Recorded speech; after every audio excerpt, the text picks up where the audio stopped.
Assalamualaikum warahmatullahi wabarakatuh. Perkenalkan, kami dari kelompok Fokus, yaitu sistem kursus online, akan mempresentasikan proyek yang telah kami buat. Kenalkan, nama saya Siti Mariam, NPM 130. Saya akan menjelaskan tentang tampilan website YoFokus dimulai dari yang dibuat dengan Flutter dan Flutter. Nah, untuk pertamanya ini ada tampilan untuk login student. Bisa diisi.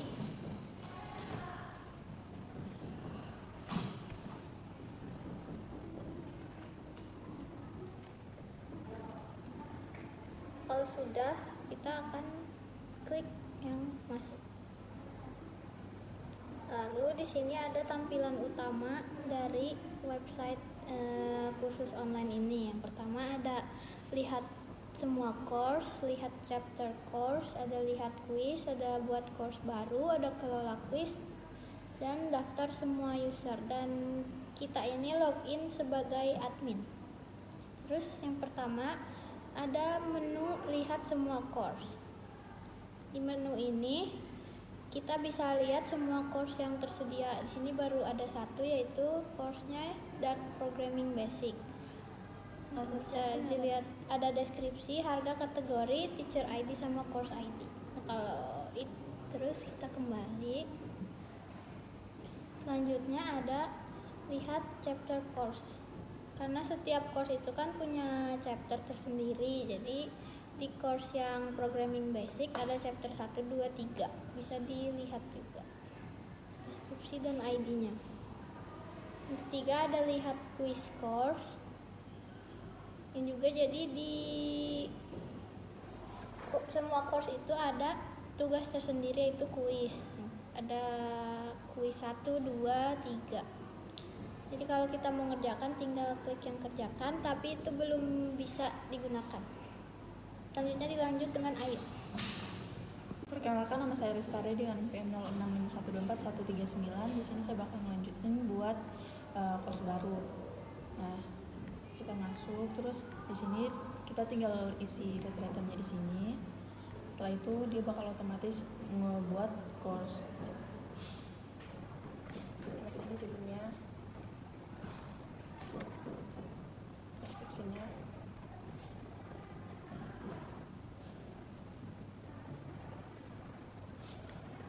Nah, di sini course apa aja telah berhasil dibuat. Lanjut kita ke kelola quiz.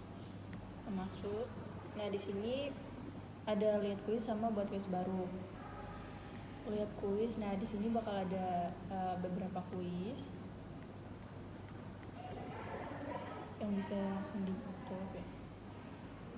Terus kalau misalnya mau buat kuis baru, nah kita tinggal di sini buat judul kuisnya, pertanyaannya. Nah, ini kalau misalnya mau pakai opsi gitu, jawaban yang benar dan salah. Nah, selanjutnya kita ke daftar semua user.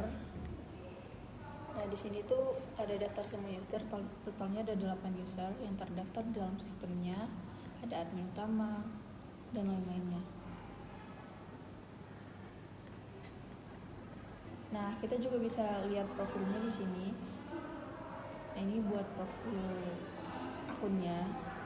Kita juga bisa keluar dari akun ini buat daftar ke akun baru. Coba log out. Nah, kalau balik lagi ke tampilan awal, di sini kita bisa masukin nama email yang berbeda dari yang pertama tadi. Nah, untuk presentasi selanjutnya akan dilanjutkan oleh Sekam. Perkenalkan, nama saya Sekar Kesha Novani dengan NPM 0651244148. Di sini saya bakal ngejelasin. Kita langsung masuk aja ke materi. Jadi latar belakang kita membuat sistem kursus online ini karena mengingat sekarang ini zaman semakin berkembang, jadinya kita bakal tujuan kita adalah untuk mempermudah akses materi ataupun pembelajaran di mana saja dan kapan saja.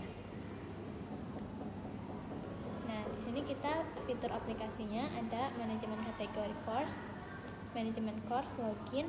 Sistem loginnya itu pakai role admin, teacher, dan juga student dengan hak akses yang berbeda-beda.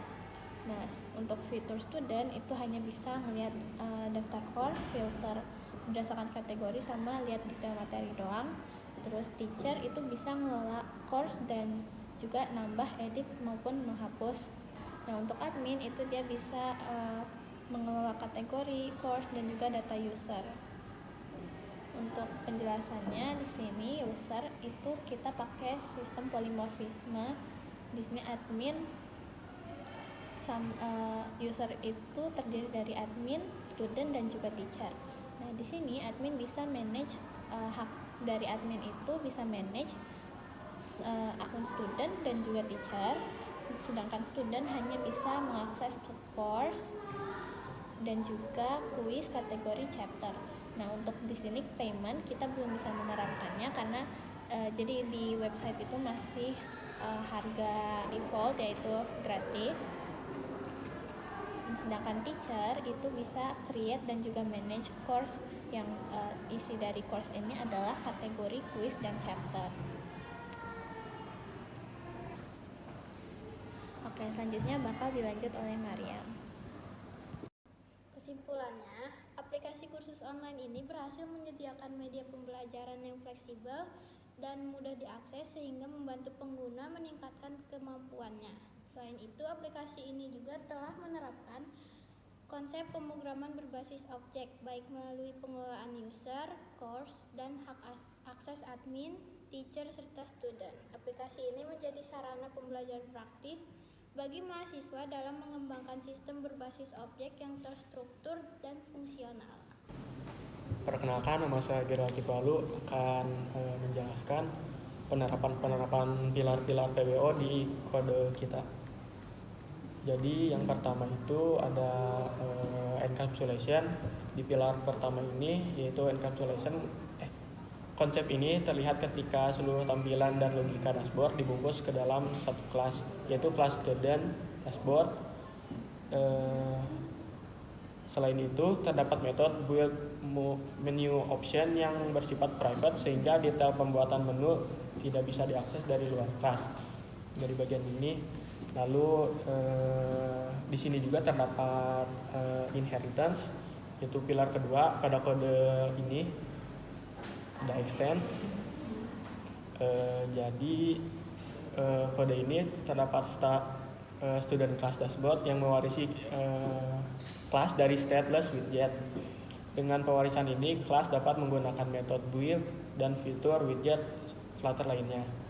Lalu yang ketiga itu ada polymorphism, sama juga ada di bagian sini di override. Hal ini terlihat pada proses override method build, di mana metode yang sama digunakan tetapi memiliki implementasi berbeda sesuai kebutuhan widget. Lalu yang keempat ada abstraksi di bagian di bagian sini. Abstraksi diterapkan dengan menyembunyikan detail kompleks pembuatan tampilan menu ke dalam metode build menu option. Dengan begitu, penampilan menu menjadi lebih sederhana dan mudah dibaca. Di bagian menu lain juga sama, kurang lebih ada di sini ada inheritance, enkapsulasi, sama abstraksinya. Di sini ada inheritance, polymorphism, sama enkapsulasi. Di bagian course spec juga sama, kurang lebih seperti ini.